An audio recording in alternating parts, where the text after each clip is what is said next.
My fellow Americans, in my 57 years of life, of which I really didn't pay attention when I was a kid, of course, I have seen a lot that has made me doubt our government.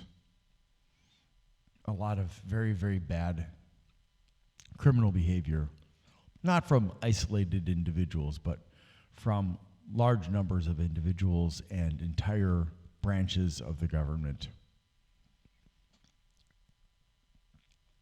I have seen that where militaries historically were almost always there to serve the rich, primarily kings and queens, at the expense of the commoners. And despite the fact that America says land of the free, home of the brave, it's still the same thing. Our military serves the elite. We have a deep state.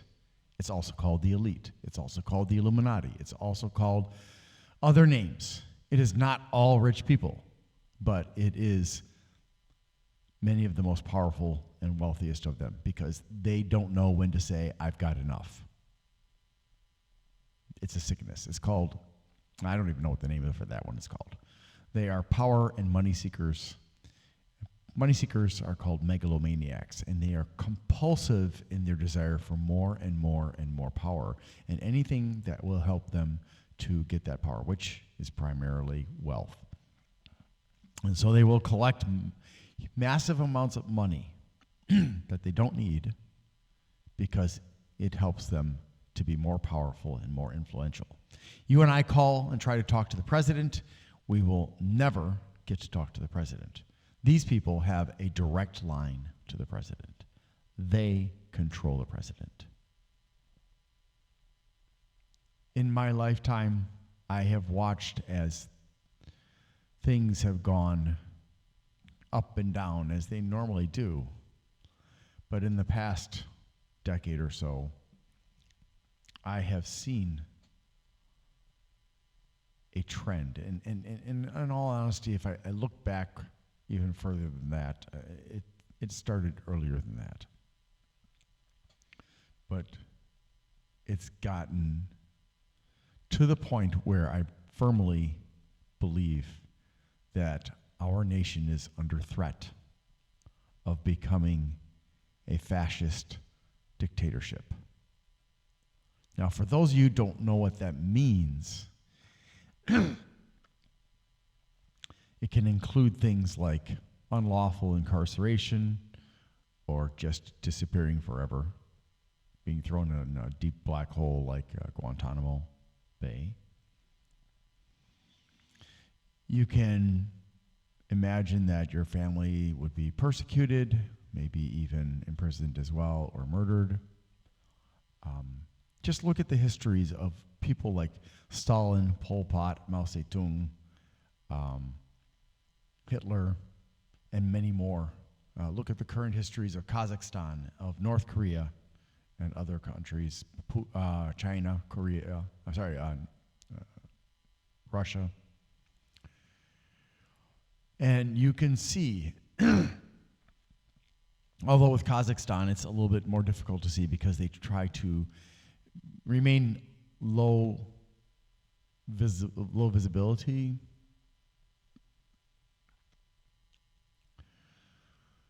It's not a good thing, except for the people who manage to strongly ally themselves with the president and other people in power. Of course, if you get an unstable dictatorship, which is to say that the dictator, him or herself, is unstable mentally, then eventually those people will be turned upon and executed, replaced, as we can see from the histories of dictatorships, where the leader was kind of crazy and very, very suspicious and killed off one person after another. I mean, this happened in the USSR. It happened happened in China. It's happened so many times, everywhere.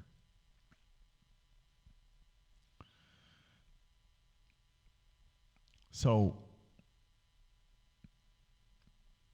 I believe, given what has happened in recent years, given the corruption of the Supreme Court, which is now behaving as if it is above the executive and legislative branches, which it is not. It is legally underneath them. It is not co-equal with them. With their behavior, their irreverence for the Constitution, and the fact that that justices of the Supreme Court can only maintain their position as long as they are performing their job honorably. Now, we have several justices currently who have pretty much wholesale sold themselves, and they need to be removed. Unfortunately, Congress is of a mixed mind, as usual, on that, but because some of the people in Congress want what I fear will happen. And some of them probably naively believe that they will benefit, and they will eventually not. So what can we do? Well, you noticed I haven't said a name of a presidential candidate. Part of the reason is because it doesn't matter whether it's Biden or Trump. The problems largely remain. It's just what form the problems will take. They're both old. They're both getting forgetful, making blunders. When they speak, sometimes they say very foolish things that indicate that they may both be suffering from dementia. Now, I'm not a psychologist, a doctor. I can't diagnose. I'm not trying to do that. I'm just pointing out the fact that you can call him Sleepy Joe, but then you're going to have to call him Sleepy Don. So what can we do? Well, people always say, choose the lesser of two evils. Well, if you are in hell and Lucifer comes to you and says, this is your special day. I know you're new here, and I don't normally do this, but I'm a big fan of yours. So I'm going to let you choose which demon will torture you for the rest of eternity. And he snaps his fingers, and he introduces Mephistopheles and Beelzebub. And he says, you can choose whichever one you want. It doesn't matter to me. It's your choice. As a reward for your loyal service on earth. And you think about it, you say, well, thank you. I really appreciate it. And, oh, gosh. If it's okay, I would like to have some time to evaluate them both so I make the proper choice. I don't want to disappoint you after all. And Lucifer smiles and said, of course, we have all of eternity, so I will give you some time in which to choose. You can observe them, ask them questions, and so on. And so you do that. And you see that no matter which one, you will be subjected to horrible torture for eternity. That there isn't a good choice.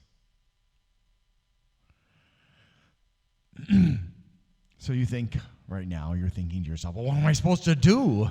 If both choices suck, I don't want to choose either of them. Is there a way out of this? Well, in the case of this little story, the choice is that the devil made a mistake. I don't care which one you choose.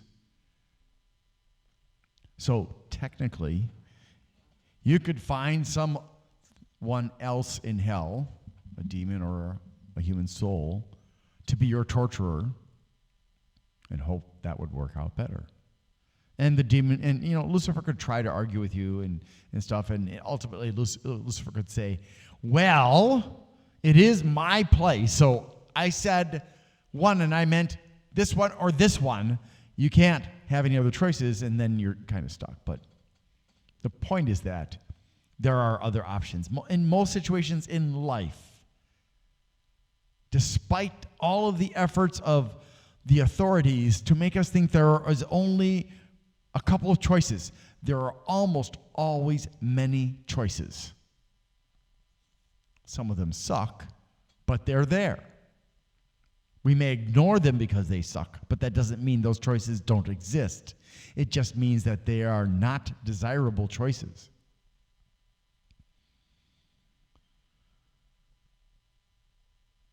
So with that in mind, we need to stop looking at the Democrats and Republicans as a whole, because they have become so entrenched and so powerful and so corrupt on average that we cannot rely on them to do what's right for this country and its people. Again, there are great Republicans, there are great Democrats. There are also great people from other parties. But the majority of the Republican and Democrat teams, I guess you could say, if you don't want to use the word parties,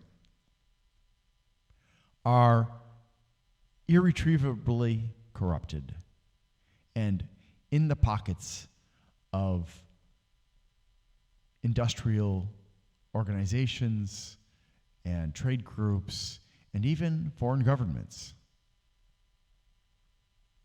So you have to actually say, you know what, I hate politics, but I have to pay attention.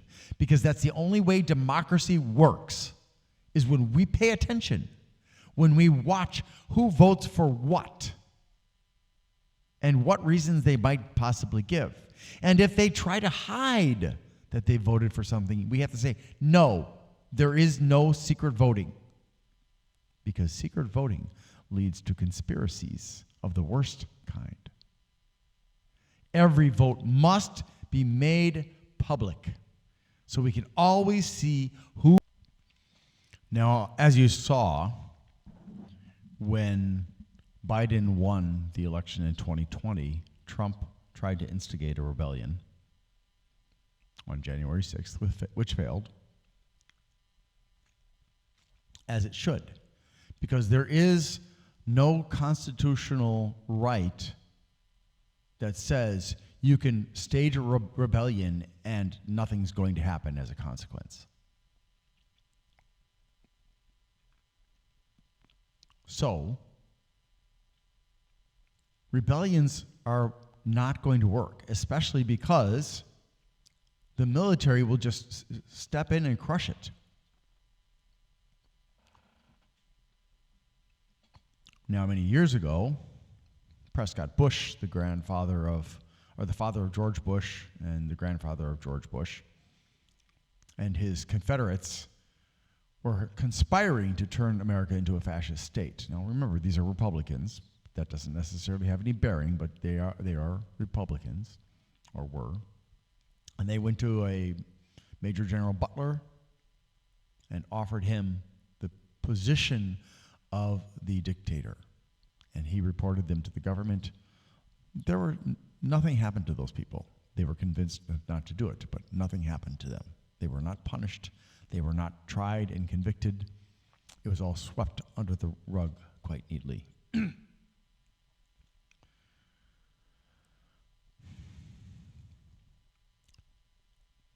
So unless something like that is underway right now, it is most likely that the police and the military will step in the case of another attempted rebellion. And legally, there is no grounds for rebellion. Yes, I know rebellions usually happen and they're extra legal or illegal. But I'm not going to suggest treason because that's just stupid. And it's wrong. And it will cause chaos, and many lives will be lost. unnecessarily. So, as I see it, we have two options. And I hope that you will seriously consider these. And I know it's hard for you. I know that you have hopes for our country. You have hopes for the future, for your kids, for yourselves, and your business perhaps, and other people perhaps. But sometimes hard choices must be made to protect what we are at risk of losing. The first step that we must take is to raise a vote of no confidence against the Supreme Court. And then there must be an evaluation of which justices have been found to be in violation of their role, their responsibilities, and the restrictions on them, and remove them and prosecute them if necessary. But even if they are found to be not guilty, they need to be permanently removed from the Supreme Court. Now, I'm not going to name any names. I have certain names in mind, but I want to be fair about this because I don't feel that I have enough information to just justify the names that I would choose. And I also don't want to be looked at as being biased in one direction or the other. I'm not trying to do that. I don't want to do that either. So, option number one, again, there must be a vote of no confidence by the people that will force your congresspeople and your representatives in the Senate to prosecute the Supreme Court and remove the rot. This will be hard because it will force us to unify in common cause against a corrupt government. But if enough Americans rise up and say, enough, this is illegal, and you cannot continue to protect them, then eventually they must yield. The second step is that we must carefully evaluate each candidate, even the ones that are outside of the party that you might normally vote for, and choose a candidate that best aligns with your personal convictions. Now, you may be a Scientologist, and I still say you have that right. You may be a Muslim, and I say you have that right. You may be a Christian, and I say you have that right. You may be a Jew, and I say you have that right. You may be an immigrant who has come into this country to refill America, which is what the economists want, so that we continue to have a strong workforce, because America is so expensive that people don't want to have more than one or two kids because they can't really afford it without working 3 or 4 jobs. You must carefully evaluate and choose and vote for the candidate that most fully aligns with your core principles.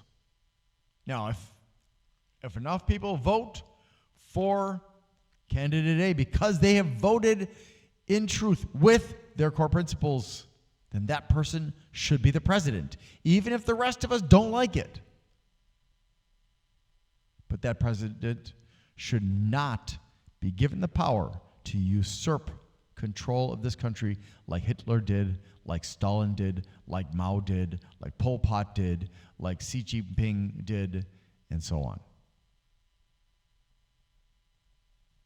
Every effort must be made to maintain this country, to protect it so that it can be the land of the free and the home of the brave. Because if a dictator is put in place, whether it's for one day or forever, that one day will turn into forever. You will not see freedom in your lifetime.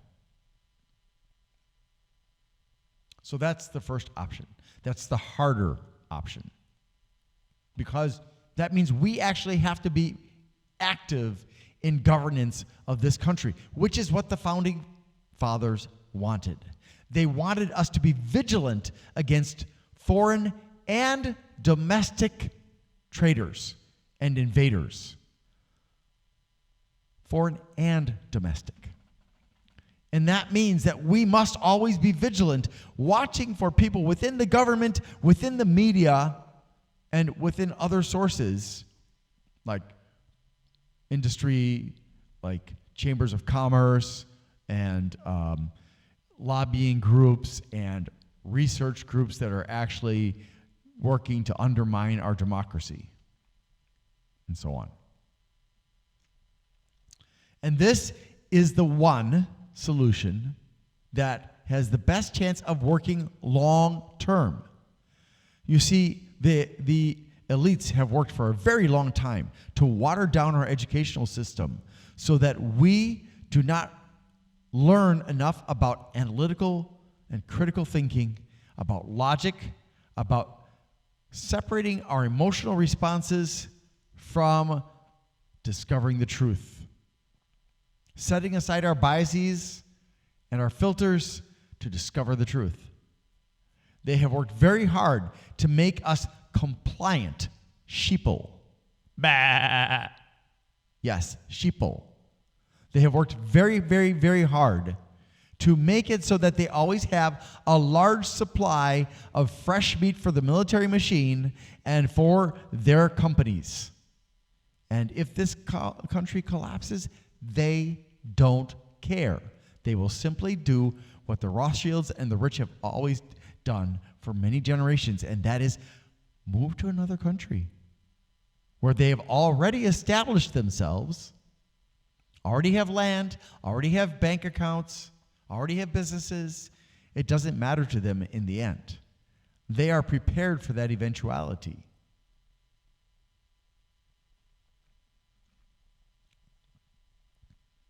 So we must, if we want America to long-term improve and become a better country, this is what we must do. Now, I know a lot of people are tired, they're confused, they're frustrated, they're angry, they're sad, they're disappointed. I am too. It's hard to watch the country that I was born into turn into this laughingstock of the world. At the same time, it controls much of the world. Watch while average wages for regular people like you and me drop, and the average wages for the rich skyrocket. I'm embarrassed as an American to go overseas because so many of the countries that I could go to have at one time or another felt the heavy hand of the CIA, the NSA, and other parts of the American government which forced compliance of that country's government or overthrew that country's government through espionage, through coups, through assassinations, through imprisoning people. It embarrasses me that we have, in defiance of common sense, in defiance of what the UN may want, we have run roughshod over the world for a long time. Just like the British, whom we used to despise, just like the French did and continue to do in Africa, just like Russia did to the USSR, and so on and so on and so on. The list just goes on and on. So, since I understand that we are all weary to the bone, weary beyond belief, because we despair for our country, we can see it rotting, and we all have different perspectives on what the rot is caused by. It boils down to us, to human nature, to greed, and to pettiness, and to mental health illnesses that compel people to behave in selfish ways that are destructive for the country and the government and the people while they benefit. So, understanding your tiredness, your despair, that you close your eyes so you don't have to face what is right there. So you don't have, you look at it and you're like, I don't know what to do.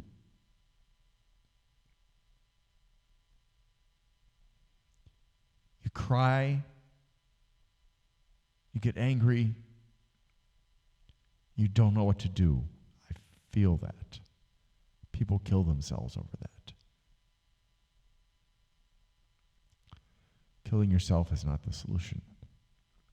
So the short-term, simple solution is, when it comes to voting day, on the ballot, right on the ballot, no confidence. Do not vote for any candidate for president.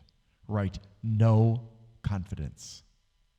Because if you vote for Donald Duck, or you vote for Bugs Bunny, or you vote for some other fictional character or dead person, you're not all voting for the same one. So they will just ignore it. Because why should they look at a multitude of cartoon characters and fictional characters and dead people and say, oh, there's something we need to do about this? Nah, that's a bunch of crazy people out there just saying they don't like the candidates. It's not like they're saying no confidence in the government. So we must make it crystal clear, undeniably obvious to our government, in accordance with the documents of the Founding Fathers, that the government must be reformed. It must be repaired. It must be built back up to where it was supposed to be, where the powers are all reined in and the elite no longer hold a choke chain leash over each of us on our necks, where they do not have the power to call the president directly and make demands, and where they are legitimately held accountable for misconduct and criminal behavior.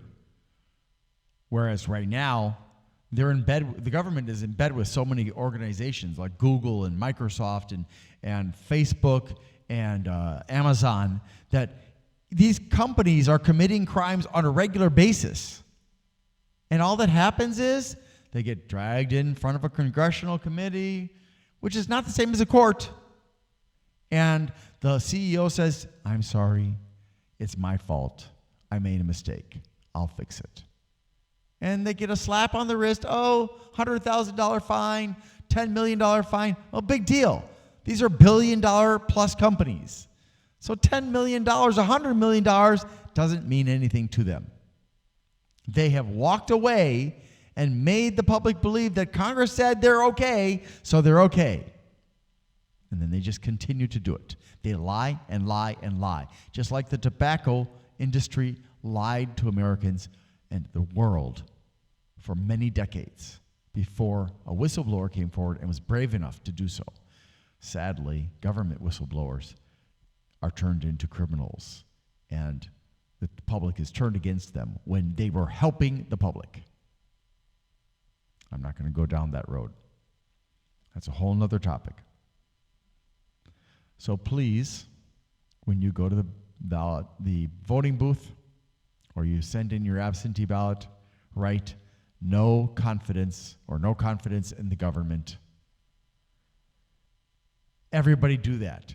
Get everybody who never ever votes because they feel like there's no point in voting. Get all those no voters out and say, write no confidence in the government on the ballot, put that in. Everybody. Because then the government cannot ignore it. When they see from every district of every county of every state the same message being sent, and they try to deny it, then we will have a legitimate reason and cause to rally behind, to save our amazing country from the corrupt, the evil, and the selfish. I hope you will join me this time on voting day to reform our government of America. Thank you for watching, and I hope you have a great